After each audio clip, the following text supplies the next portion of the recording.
ഇല്ല.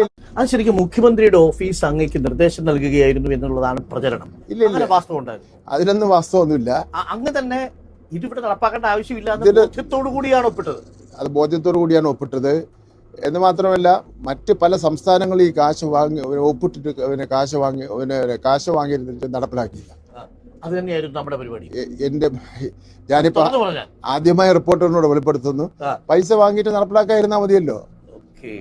അതാണ് അങ്ങ് എന്താ പറയുക ചെയ്തു, പൈസ വാങ്ങട്ടെ, ബാക്കി നമുക്ക് തീരുമാനിക്കാം. അതെ, അത്ര തന്നെ. അപ്പോൾ ആണ് ഇതിന് എതിർപ്പ് വന്നപ്പോൾ പിന്നെ അത് ഒരു കമ്മിറ്റി, ഞാൻ വിദ്യാഭ്യാസ ബന്ധ ചെയർമാനുള്ള ഒരു കമ്മിറ്റി രൂപീകരിച്ചു. ആ കമ്മിറ്റി ഇതിന് യോഗം കൂടിയിട്ടുമില്ല, പിന്നെ ഒരു കാര്യം ചർച്ച ചെയ്തിട്ടുമില്ല. അപ്പോൾ പിന്നെ ഞാൻ പ്രഖ്യാപിച്ചു, ഇനി PMC കേരളത്തിൽ നടപ്പിലാക്കുന്ന പ്രശ്നമേ ഇല്ല എന്ന് ഒപ്പിട്ടതിന് ശേഷം പിന്നെ പ്രഖ്യാപിച്ചു. അതോടുകൂടി ഇപ്പോൾ നമുക്ക് 2000 കോടിയാണ് തരാനുള്ളത്. അതാണ് നമ്മളെ അവർ ശിക്ഷിക്കുന്നത്. ആ 2000 കോടി എന്ന് പറഞ്ഞാൽ ഞാനിപ്പോൾ പ്രൈം മിനിസ്റ്റർക്ക് പരസ്യമായിട്ട് പിന്നെ മറുപടി ചോദിച്ചുകൊണ്ട് ഞാനൊരു പത്രസമ്മേളനം രാവിലെ നടത്തിയിട്ടുണ്ട്.